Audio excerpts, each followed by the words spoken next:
ಎಲ್ಲರಿಗೂ ವೈಕುಂಠ ಏಕಾದಶಿಯ ಶುಭಾಶಯಗಳು. ಈ ದಿನದಂದು ಯಾರು ಮಹಾಪ್ರಭು ವಿಷ್ಣುವಿನ ದರ್ಶನ ಪಡೆಯುತ್ತಾರೆ ಅವರಿಗೆ ಸ್ವರ್ಗ ಪ್ರಾಪ್ತಿಯಾಗುತ್ತದೆ ಎಂಬ ನಂಬಿಕೆ ಇದೆ. ಹಾಗಾಗಿ ಎಲ್ಲಲ್ಲೂ ಕೂಡ ವೈಕುಂಠ ಏಕಾದಶಿಯ ದಿನದಂದು ವಿಷ್ಣು ದೇವಾಲಯಗಳಲ್ಲಿ ಭಕ್ತರ ಸಾಗರ ಹರಿದು ಬರುತ್ತದೆ. ಏಕಾದಶಿ ಎಂದರೆ 11 ಎಂಬ ಅರ್ಥ ಇದೆ. ತಿಂಗಳಲ್ಲಿ 2 ಏಕಾದಶಿಗಳಿವೆ. ಅದರಲ್ಲಿ ವೈಕುಂಠ ಏಕಾದಶಿಯು ಬಹಳ ವಿಶಿಷ್ಟವಾದ್ದು. ಈ ದಿನದಂದು ಉಪವಾಸ ಮಾಡಿದಲ್ಲಿ ಅಥವಾ ದೇಹ ಮತ್ತು ಮನಸ್ಸು ಎರಡೂ ಕೂಡ ಸ್ವಾಸ್ಥ್ಯತೆಯಿಂದ ಕೂಡಿರುತ್ತದೆ ಎಂಬ ನಂಬಿಕೆ ಇದೆ. ಹಾಗಾಗಿ ವಿಷ್ಣುವಿನ ಆರಾಧನೆಯನ್ನು ಮಾಡುತ್ತಾ ವೈಕುಂಠ ಏಕಾದಶಿಯ ಮಹತ್ವವನ್ನು ತಿಳಿಯುತ್ತಾ ನಾವೆಲ್ಲರೂ ಕೂಡ ದೇವರ ಕೃಪೆಗೆ ಪಾತ್ರರಾಗೋಣ ಅಂತ ಹೇಳಿ ಈ ವಿಡಿಯೋದಲ್ಲಿ ನಿಮಗೆ ತಿಳಿಸುವ ಪ್ರಯತ್ನ ಮಾಡ್ತೀನಿ.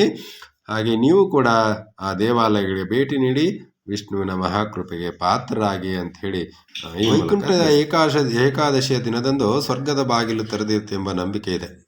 ಇಲ್ಲಿ ಮುರ ಎಂಬ ರಾಕ್ಷಸನನ್ನು ವಿಷ್ಣು ಮಹಾಪ್ರಭು ಸಂಹಾರ ಮಾಡುತ್ತಿರುವಂತಹ ಸಂದರ್ಭದಲ್ಲಿ ವಿಷ್ಣು ಮತ್ತು ಮುರ ಇಬ್ಬರ ನಡುವೆ ಘೋರ ಯುದ್ಧವೇ ನಡೆಯುತ್ತೆ. ದೈತ್ಯಾಕಾರದ ರಾಕ್ಷಸನ ಸಂಹಾರ ಮಾಡಲಿಕ್ಕೆ ವಿಷ್ಣು ಕೂಡ ಸ್ವಲ್ಪ ಸಮಯ ಹಿಡಿಯುತ್ತೆ. ಹಾಗಾಗಿ ವಿಶ್ರಾಂತಿಗೆ ಅಂತೇಳಿ ಇರುವಂತಹ ಮಹಾವಿಷ್ಣುವಿನ ದೇಹದಿಂದ ಸ್ತ್ರೀ ರೂಪ ಧರಿಸಿ ಬಂದಿರುವಂತಹ ಒಬ್ಬ ಹೆಣ್ಣು ಮಗಳು ಆ ಮುರನ ಜೊತೆ ಹೋರಾಟವನ್ನು ಮಾಡಿ ವಿಷ್ಣುವಿಗೆ ಸಹಾಯ ಮಾಡುತ್ತಾಳೆ. ವಿಷ್ಣುವಿಗೆ ಎಚ್ಚರವಾದಾಗ ನನ್ನ ದೇಹದಿಂದ ಹುಟ್ಟಿರುವಂಥ ಈ ಹೆಣ್ಣು ಮಗುಗೆ ಏಕಾದಶಿ ಎಂಬ ಹೆಸರನ್ನು ಕೂಡ ಇಡ್ತಾರೆ.